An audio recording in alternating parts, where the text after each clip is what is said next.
ಲೂಕನು ಬರೆದ ಪವಿತ್ರ ಶುಭ ಸಂದೇಶದಿಂದ ವಾಚನ. ಪ್ರಭು ನಿಮಗೆ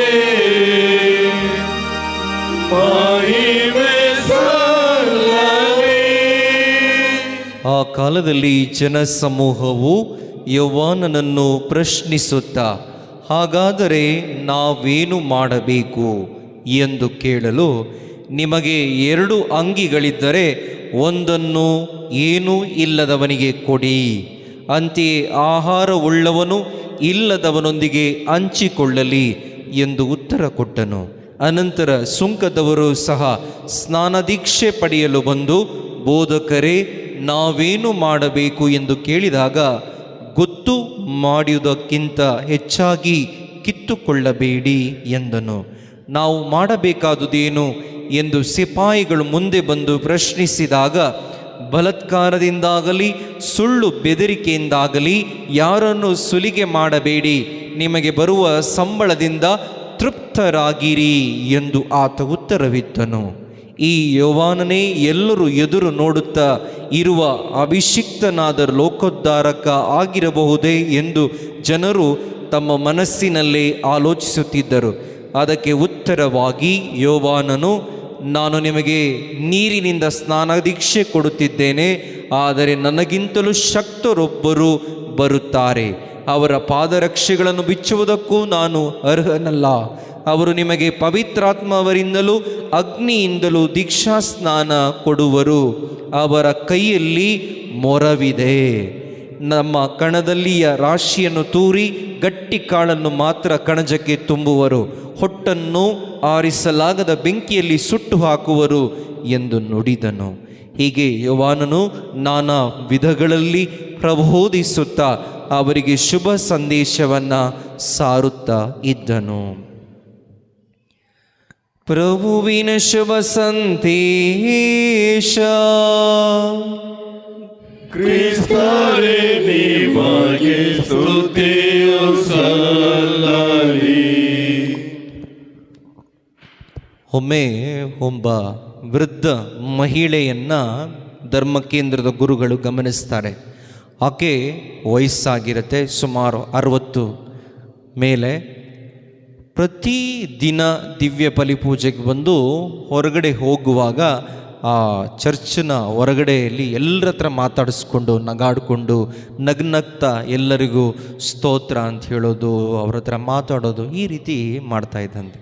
ಈ ವೃದ್ಧ ಮಹಿಳೆಯನ್ನು ನೋಡಿದ ಗುರುಗಳು, ಆಹಾ ಏನಪ್ಪ ಇದು, ಈ ಮಹಿಳೆ ಇಷ್ಟು ವಯಸ್ಸಲ್ಲೂ ಎಷ್ಟು ಚೈತನ್ಯ ಭರಿತರಾಗಿ ನಗ್ನಗ್ತಾ ಜೀವಿಸ್ತಾ ಇದ್ದಾರೆ ಅಂತ ಅವ್ರಿಗೆ ಆಶ್ಚರ್ಯ ಆಗುತ್ತೆ.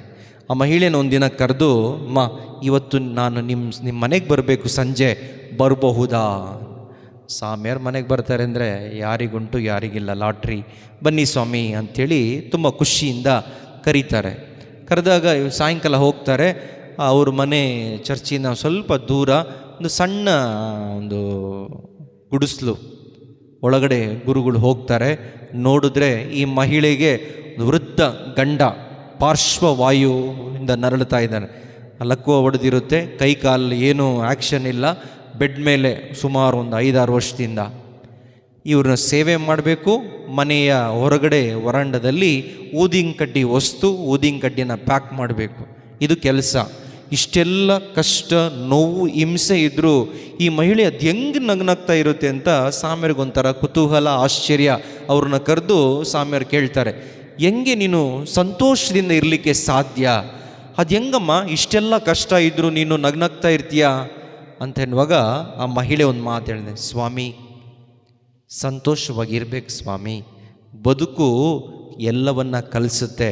ಕಷ್ಟ ಮನುಷ್ಯರಿಗೆ ಬರದೆ ಮರಕ್ಕೆ ಬರುತ್ತಾ? ಯೇಸು ಸ್ವಾಮಿ ಕಷ್ಟವನ್ನು ಅನುಭವಿಸಿ ಶಿಲುವೆ ಮೇಲೆ ಸತ್ರು, ಆದರೆ ಆ ಕಷ್ಟ ಶಾಶ್ವತನ, 3 ದಿವಸಕ್ಕೆ ಪುನರುತ್ಥಾನ ಆಗಲಿಲ್ವಾ? ದೇವರು ಕೈ ಬಿಡಲ್ಲ ಸ್ವಾಮಿ ಅಂತ ಇವ್ರ ಮಾತನ್ನು ಹೇಳ್ತಾರೆ. ಆಗ ಗುರುಗಳಿಗೆ ಅರ್ಥ ಆಗುತ್ತೆ, ಸಂತೋಷವಾಗಿರಲಿಕ್ಕೆ ಶ್ರೀಮಂತಿಕೆ ಬೇಡ, ಒಳ್ಳೆ ಮನಸ್ಸು ಇರಬೇಕು ಅಂದೆ. ಭಗವಾನ್ ಕ್ರಿಸ್ತರಲ್ಲಿ ನನ್ನೊಲವಿನ ಸಹೋದರಿಯರೇ, ಸಹೋದರರೇ, ಯುವಜನರೇ, ಪ್ರೀತಿಯ ಮಕ್ಕಳೇ, ಆಗಮನ ಕಾಲದ 3ನೆಯ ಭಾನುವಾರವನ್ನು ಧರ್ಮಸಭೆ ಸಂತೋಷದ ಭಾನುವಾರ ಅಂತ ಕರೀತಾರೆ. ಅಂತೇಳಿದರೆ ಇಷ್ಟು ಭಾನುವಾರ ನಾವೇನು ಸಂತೋಷವಾಗಿರಲಿಲ್ವಾ ಸ್ವಾಮಿ, ಯಾಕೆ ಈ ಭಾನುವಾರ ಮಾತ್ರ ಧರ್ಮಸಭೆ ಸಂತೋಷದ ಭಾನುವಾರ ಅಂತ ಕರಿಬೋದು ಅಂತ ನೀವು ಕೇಳೋದಿಲ್ಲ, ಆದರೂ ನಾನೇ ಕೇಳ್ತೀನಿ. ಯಾಕಂತೇಳಿದ್ರೆ ಈ ಮೂರನೆಯ ಭಾನುವಾರ ವಿಶೇಷವಾದ ಭಾನುವಾರ. ಮೊದಲೆರಡು ಭಾನುವಾರವನ್ನು ನೀವು ಗಮನವಿಟ್ಟು ಆಲಿಸಿದಲ್ಲಿ 2 ಭಾನುವಾರದ ವಾಚನಗಳು ಭಯಂಕರವಾದ ವಾಚನಗಳು. ನೀವು ಶುಭ ಸಂದೇಶವನ್ನು ಏನಾದರೂ ನೆನಪಿಸ್ಕೊಂಡ್ರೆ ನಿಮ್ಗೆ ಗೊತ್ತಾಗುತ್ತೆ, ಮೋಡಗಳು ಅದರುತ್ತಂತೆ, ಬೆಂಕಿ ಬರುತ್ತಂತೆ, ಎಲ್ಲ ಮೇಲೆ ಅಲ್ಲೋಲ ಕಲ್ಲೋಲ ಆಗುತ್ತಂತೆ, ಆವಾಗ ಯೇಸುಸ್ವಾಮಿ ಬರ್ತಾರಂತೆ ಅಂತೇಳಿ. ಮೊದಲ 2 ವಾರಗಳಲ್ಲಿ ಯೇಸುಸ್ವಾಮಿಯ 2ನೇ ಬರುವಿಕೆ ಬಗ್ಗೆ ವಾಚನಗಳು ಧ್ಯಾನಿಸ್ತವೆ, ಧರ್ಮಸಭೆ ಧ್ಯಾನಿಸುತ್ತೆ. 2ನೇ ಸಲ ಯೇಸುಸ್ವಾಮಿ ಬರುವಾಗ ನಾವು ಯಾರೂ ರೆಡಿ ಇರೋಕ್ಕೆ ಸಾಧ್ಯ ಇಲ್ಲ, ಭಯ.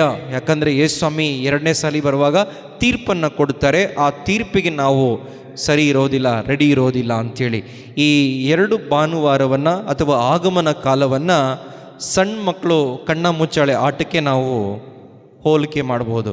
ಸಣ್ಣ ಮಕ್ಕಳು ಕಣ್ಣು ಮುಚ್ಕೊಂಡು 1, 2 ವಿನಯ್ ರೆಡಿನಾ, 3, 4 ಸಗಾಯ್ ಮೇರಿ ರೆಡಿನಾ, 6, 7 ಜೋಸ್ಮಿನ್ ರೆಡಿನಾ, 9, 10 ಆಕಾಶ್ ರೆಡಿನಾ.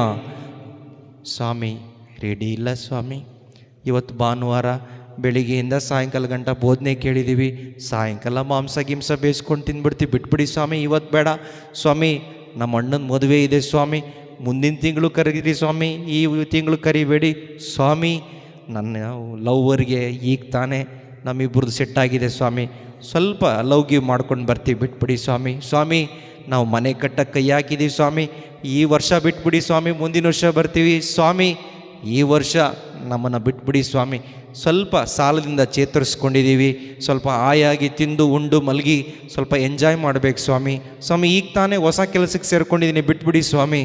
ಯಾವುದೂ ಕೇಳಲ್ಲ ಸ್ವಾಮಿ. ರೆಡಿನಾ ಅನ್ನುವಾಗ ರೆಡಿ ನಡಿ, ರೆಡಿ ಇಲ್ಲ ಸ್ವಾಮಿ, ನೀನು ಯಾರೋ ನನಗೆ ಗೊತ್ತೇ ಇಲ್ಲ ಅಂತೇಳಿ ಸ್ವಾಮಿ ಸಿಲೇಪುರ ಚರ್ಚ್ ಬಿಟ್ಬಿಟ್ಟು ಮುಂದೆ ಈ ಕಡೆ ತರಬ್ನಳ್ಳಿಗೆ ಹೋಗ್ಬೋದು, ಇಲ್ಲಾಂದರೆ ಈ ಕಡೆಯಿಂದ ಹೊರಟು ಹೋಗ್ಬಿಡ್ಬೋದು. ಹುಷಾರಾಗಿರಿ, ಸ್ವಾಮಿ ಯಾವಾಗ ಬರ್ತಾರೆ ಅಂತ ಗೊತ್ತಿಲ್ಲ. ಆದರೆ ಈ 3ನೇ ಭಾನುವಾರ, ಆಗಮನ ಕಾಲದ 3ನೇ ಭಾನುವಾರ ಸಂತೋಷದ ಭಾನುವಾರ. ಇಂದಿನ ಮೊದಲನೆಯ ವಾಚನ ಜೆಫಾನಿನ ಗ್ರಂಥ 3ನೇ ಅಧ್ಯಾಯದಲ್ಲಿ ಇಸ್ರಾಯೇಲರಿಗೆ ಸಂತೋಷಿಸಿ, ಹರ್ಷಿಸಿ, ಆನಂದಿಸಿರಿ, ನಿಮ್ಮ ಶತ್ರುಗಳನ್ನು ನಾನು ಹೊರಹಾಕಿದ್ದೇನೆ, ನೀವು ಯಾವಾಗಲೂ ಕಷ್ಟಗಳನ್ನು ಪಡ್ತೀರಾ, ಆದರೆ ನಾನು ಈ ಸಂತೋಷವನ್ನು ನೀಡ್ತಾ ಇದ್ದೇನೆ ಅಂತೇಳಿ ಸರ್ವೇಶ್ವರ ಸ್ವಾಮಿ ಪ್ರವಾದಿಯ ಮೂಲಕ ತಿಳಿಸ್ತಾರೆ. ಯಾವಾಗಲೂ ಸಂತೋಷವಾಗಿ ಇರಬೇಕು ಅಂತ ಪ್ರಭು ಯೇಸು ನಮ್ಮಿಂದ ಬಯಸ್ತಾರೆ.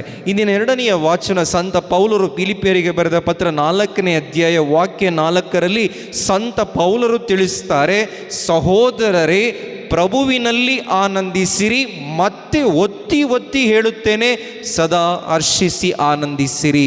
ಸಂತ ಪೌಲರು ಹೇಳ್ತಾರೆ, ಸಾಮಾನ್ಯವಾಗಿ 2 ರೀತಿಯ ಕ್ರೈಸ್ತರಿರ್ತಾರಂತೆ. ಒಂದು ಆರಾಧಿಸುವ ಕ್ರೈಸ್ತರು, ಇನ್ನೊಂದು ಸಾಕ್ಷಿ ನೀಡುವ ಕ್ರೈಸ್ತರು.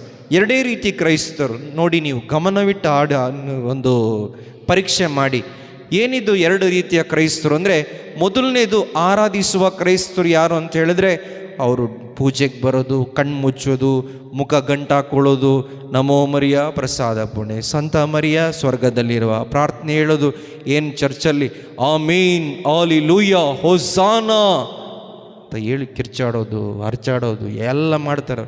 ಬರೀ ಆರಾಧಿಸುವ ಕ್ರೈಸ್ತರು ಅವರು. ಸ್ವಾಮಿ ಸಾಕ್ಷಿ ನೀಡುವ ಕ್ರೈಸ್ತರು ನಡೆಯಲ್ಲಿ, ನುಡಿಯಲ್ಲಿ, ಬೋಧನೆಯಲ್ಲಿ ಕ್ರಿಸ್ತನಿಗೆ ಸೇರಿದ್ದೀನಿ ಅಂತ ಸಾಕ್ಷಿ ಯಾರು ಕೊಡ್ತಾರೆ ಅವರು ನಿಜವಾದ ಕ್ರೈಸ್ತರು. ಸಂತೋಷದಿಂದ ಯಾರು ಜೀವಿಸ್ತಾರೆ ಅವರು ನಿಜವಾದ ಕ್ರೈಸ್ತರು. ಸಂತೋಷದಿಂದ ಜೀವಿಸಿ ಇತರರಿಗೆ ಕ್ರಿಸ್ತನನ್ನು ಪರಿಚಯಿಸ್ತಾರೆ ಅವರು ನಿಜವಾದ ಕ್ರೈಸ್ತರು. ನಾವು ನಗೋದನ್ನು ಕಲಿಬೇಕು, ಸಂತೋಷವಾಗಿ ಇರೋದನ್ನು ಕಲಿಬೇಕು. ನಾವು ಪೂಜೆ ಮುಂಚೆ ಒಂದು ಕಥೆಯನ್ನು ಕೇಳಿದ್ವಿ ಪ್ರಬೋಧನೆಯ ಸಮಯದಲ್ಲಿ. ಆ ಮಹಿಳೆಗೆ ಯಾರೂ ಇಲ್ಲ, ಏನೂ ಇಲ್ಲ, ಎಲ್ಲವನ್ನ ಸರಿದೂಗಿಸಿಕೊಂಡು ನಗುತ್ತಾ ಜೀವಿಸುವುದನ್ನು ನಾವು ಕಲಿಬೇಕು. ಈ ಒಂದು ಪ್ರಸ್ತುತ ಸಮಾಜ ಹೇಗಿದೆ ಅಂತೇಳಿದ್ರೆ, ಎಷ್ಟಿದ್ರೂ ಸಾಲದು, ಬೇಕು ಬೇಕು ಬೇಕು ಅಂತೇಳಿ. ಶ್ರೀಮಂತಿಕೆ ಸಮುದ್ರದ ನೀರಿನಂತೆ, ಕುಡಿದಷ್ಟು ದಾಹ. ಒಂದು ಮನೆ ಸಾಕಾಗಲ್ಲ, 3 ಮನೆ ಬೇಕು. 1 ಕಾರ್ ಸಾಕಾಗಲ್ಲ, 2 ಕಾರ್ ಬೇಕು. 1 ಕೆಲಸ ಸಾಕಾಗಲ್ಲ, 2 ಕೆಲಸ ಬೇಕು. 1 ಗರ್ಲ್ ಫ್ರೆಂಡ್ ಸಾಕಾಗಲ್ಲ, 3-4 ಇರಬೇಕು. 1 ಮದುವೆ ಸಾಕಾಗಲ್ಲ, ಇನ್ನೊಂದು ಸೈಡಲ್ಲಿ ಇರಬೇಕು. 1 ಸಾಕಾಗಲ್ಲ, ಇನ್ನೊಂದು ಇರಬೇಕು. ಇದೇ ರೀತಿ ಆಸೆ ಆಸೆ ಆಸೆ. ಇರುವುದರಲ್ಲಿ ನಾವು ಸಂತೋಷವಾಗಿರಬೇಕು. ಸಾಧ್ಯನಾ? ಇಂದಿನ ಶುಭ ಸಂದೇಶ, ಲೂಕನು ಬರೆದ ಶುಭ ಸಂದೇಶ 3ನೇ ಅಧ್ಯಾಯದಲ್ಲಿ ಸ್ನಾನಿಕ ಯೋವಾನ ಕೇಳ್ತಾನೆ, ನಿಮ್ಮ ಹತ್ರ 2 ಅಂಗಿ ಇದೆಯಾ? 1 ಅಂಗಿ ಕೊಟ್ಬಿಡಿ. ಎಷ್ಟು ಜನ ನಾವು ಇಲ್ಲಿ ಚರ್ಚಿಗೆ ಬಂದಿದ್ದೀವಿ, ಎಲ್ಲ ಬೆಳಗ್ಗೆಯಿಂದ ಸಾಯಂಕಾಲ ಗಂಟ್ಲು ಕಿತ್ತೋಗಂಗೆ ಅಲ್ಲೆಲುಯ್ಯ ಅಂತ ಹೇಳಿದ್ದೀರಾ. ನಿಮ್ಮ ಮನೇಲಿ ಎಷ್ಟು ಸೀರೆ, ಎಷ್ಟು ಪ್ಯಾಂಟು, ಎಷ್ಟು ಶರ್ಟ್ ಇದೆ, ಅದರಲ್ಲಿ ಅರ್ಧ ಭಾಗ ಮಾಡಿ ಕೊಟ್ಬಿಡಿ ನೋಡೋಣ. ಸೈಲೆಂಟು, ಮಾತೇ ಇಲ್ಲ. ಈಗ ಅಲ್ಲೆಲುಯ್ಯ ಹೇಳಿ ನೋಡೋಣ. ಒಬ್ಬರು ಇಲ್ವಾ? ಅಯ್ಯೋ ದೇವ್ರೆ. ಒಬ್ಬರೇ ಒಬ್ಬರು ವಯಸ್ಸಾಗಿದೆ ಅಲ್ಲೆಲುಯ್ಯ ಅಂತ ಹೇಳಿದ್ರು. ಸದ್ಯ ಅಲ್ಲಿ ಹಿಂದ್ಗಡೆ ಇರೋ ಹುಡುಗರಿಗೆ ಏನಾಗ್ತಿದೆ ಅಂತ ಗೊತ್ತಿಲ್ಲ. ಯಾರಪ್ಪ ಈ ಫಾದರ್ನ ಕರೆಸ್ತವರು ಅಂತ ಕೇಳ್ತಾ ಇದ್ದಾರೆ. ನೋಡಿ, ಎಲ್ಲಿ ನಮ್ಮ ಬದುಕು ಹೇಗಿದೆ? ಇರುವುದನ್ನು ಹಂಚಿ ಬಾಳುವುದು ಕ್ರೈಸ್ತ ಬದುಕು. ಇರುವುದನ್ನು ಇತರರಿಗೆ ಕೊಟ್ಟು ಬಾಳುವುದು ಕ್ರೈಸ್ತ ಬದುಕು. ಕ್ರಿಸ್ಮಸ್ ಅಂದ ತಕ್ಷಣ ಮನೆಯಲ್ಲಿರೋ ಕಸ ಮುಸ್ರೆ ತೊಳೆದು ಒಳೆದು ಏನು ಇರೋದನ್ನೆಲ್ಲ ಶೃಂಗಾರ ಮಾಡಿ ಅಲ್ಲಿ ಇಲ್ಲಿ ಚಿಣಮಿಣ ಲೈಟೆಲ್ಲ ಹಾಕಿ ಕ್ರಿಪ್ ಮಾಡಿ ಯೇಸು ಸ್ವಾಮಿಯನ್ನು ಕೂರಿಸ್ತೀವಿ. ಯೇಸು ಸ್ವಾಮಿ ಅಲ್ಲಿಲ್ಲ. ಯೇಸು ಸ್ವಾಮಿ ಅಲ್ಲಿ ಇರಬೇಕಂತ ಹೇಳಿದ್ರೆ ನಮ್ಮಲ್ಲಿ ಇರುವುದನ್ನು ಹಂಚಿ ಇತರರಿಗೆ, ಬಡಬಗ್ಗರಿಗೆ ದಾನ ಮಾಡಿ ಸಂತೋಷದಿಂದ ಜೀವಿಸಿದಾಗ ಮಾತ್ರ ಪ್ರಭು ಕ್ರಿಸ್ತರು ನಮ್ಮ ಮನೆಗಳಲ್ಲಿ, ಮನಸ್ಸುಗಳಲ್ಲಿ, ಗೋದಲಿಗಳಲ್ಲಿ ವಾಸಿಸಲು ಸಾಧ್ಯ. ಇವತ್ತು ಯೇಸು ಸ್ವಾಮಿ ಕೇಳ್ತಾರೆ, ಸಂತೋಷವಾಗಿದೆಯಾ ನೀನು? ನಿನ್ನ ಮುಖ ನೋಡಿದ್ರೆ ಸಂತೋಷವಾಗಿದೆಯಾ? ಕೆಲವರು ನೋಡಿದ್ರೆ ಮುಖ ಭಯವಾಗುತ್ತೆ, ಗಂಟಾಕ್ಕೊಂಡು ಮುಖ ಅಂತಿರ್ತಾರೆ. ನನಗಂತೂ ಭಯ ಆಗುತ್ತಪ್ಪ. ನಾನು ಯಾರು ಮುಖ ಗಂಟಾಕ್ತಾರೋ ಅವ್ರು ಮಾತಾಡ್ಸೋದೇ ಇಲ್ಲ. ಯಾರು ನಗ್ನಗ್ತಾ ಇರ್ತಾರೆ, ಯಾರು ಖುಷಿಯಾಗಿರ್ತಾರೆ, ಅವ್ರ ದೇವ್ರ ಪ್ರಸನ್ನತೆ ಇರುತ್ತೆ. ಸಾಮಾನ್ಯವಾಗಿ ನಾವು ಅಂದ್ಕೊಳ್ಳೋದು ಯಾರು ಮುಖ ಗಂಟಾಗಿರ್ತಾರೆ ಅವರು ಭಾಳ ಭಕ್ತಿ ಇರುತ್ತೆ, ಭಯ ಇರುತ್ತೆ ಅಂತ. ಅದು ಯಾವುದೂ ಇಲ್ಲ. ವಿಶ್ವಗುರು ಫ್ರಾನ್ಸಿಸ್ ಅವರು ಹೇಳ್ತಾರೆ, ಹರ್ಷಿಸಿ ಆನಂದಿಸು ಎನ್ನುವ ಪತ್ರದಲ್ಲಿ ಹೇಳ್ತಾರೆ, ಯಾವ ಕ್ರೈಸ್ತ ವಿಶ್ವಾಸಿ ನಗೋದೇ ಇಲ್ಲ, ಯಾವ ಕ್ರೈಸ್ತ ವಿಶ್ವಾಸಿ ಮುಖದಲ್ಲಿ ಸಂತೋಷನೇ ಇಲ್ಲ, ಅವನು ಕ್ರಿಸ್ತನಿಗೆ ಸೇರಿದವನೇ ಅಲ್ಲ ಅಂಥೇಳಿ. ಇವತ್ತು ನಿಮ್ಮ ಅಡ್ರೆಸ್ನ ಹುಡುಕಬೇಕು, ಮನೆಗೆ ಹೋಗಿ ಒಂದು ಹೋಮ್ವರ್ಕ್ ಮಾಡಿ ಕನ್ನಡಿ ಮುಂದೆ ನಿಂತ್ಕೊಂಡು ನಗಾಡಕ್ಕೆ ಬರುತ್ತಾ ಅಂತ ಅನ್ಸೋಲ್ಲ, ನಗಾಡಿ ನೋಡಿ. ಇವತ್ತು ನಗಾಡಕ್ಕೆ ಬಂದರೆ ನೀವು ಬಚಾವ್, ಇಲ್ಲ ಅಂದರೆ ಎಲ್ಲಿಗೆ ಹೋಗ್ತೀರಾ ಗೊತ್ತಿಲ್ಲ ನನಗೆ. ಕಣ್ಣುಗಳನ್ನು ಮುಚ್ಚೋಣ, ಕರೆಗಳನ್ನು ಜೋಡಿಸೋಣ, ವಿಶೇಷವಾಗಿ ಪ್ರಾರ್ಥನೆಯನ್ನು ಮಾಡೋಣ. ದಿವ್ಯ ಯೇಸುವೆ, ಇನ್ನೇನು ಕೆಲವೇ ಕ್ಷಣಗಳಲ್ಲಿ ರೊಟ್ಟಿಯ ಮೂಲಕ ನಮ್ಮ ಆತ್ಮಕ್ಕೆ, ಜೀವಕ್ಕೆ ಆಗಮಿಸುವ ನೈಜ ದೇವರು ನೀವಾಗಿದ್ದೀರಿ. ಸ್ವಾಮಿ ಯೇಸುವೆ, ಈ ಸಂತೋಷದ ಭಾನುವಾರ, ಹರ್ಷಿಸಿ ಆನಂದಿಸುವ ಭಾನುವಾರದಂದು ನಮಗೆಲ್ಲರಿಗೂ ಒಂದು ದೊಡ್ಡ ಸಂದೇಶವನ್ನು ನೀಡಿದ್ದೀರಿ. ಸಂತೋಷದಿಂದ ಬದುಕುವ ಪ್ರತಿಯೊಬ್ಬ ಕ್ರೈಸ್ತ ವಿಶ್ವಾಸಿಯ ಜೊತೆ ನೀವಿದ್ದೀರಿ. ಬದುಕಿನ ಹಲವು ಮಜಲುಗಳಲ್ಲಿ, ಕಷ್ಟದ ಸಮಯದಲ್ಲಿ ಸಂತೋಷದಿಂದ ಜೀವಿಸುವಂತಹ ಒಳ್ಳೆಯ ಮನಸ್ಸನ್ನು ನೀಡಿರಿ.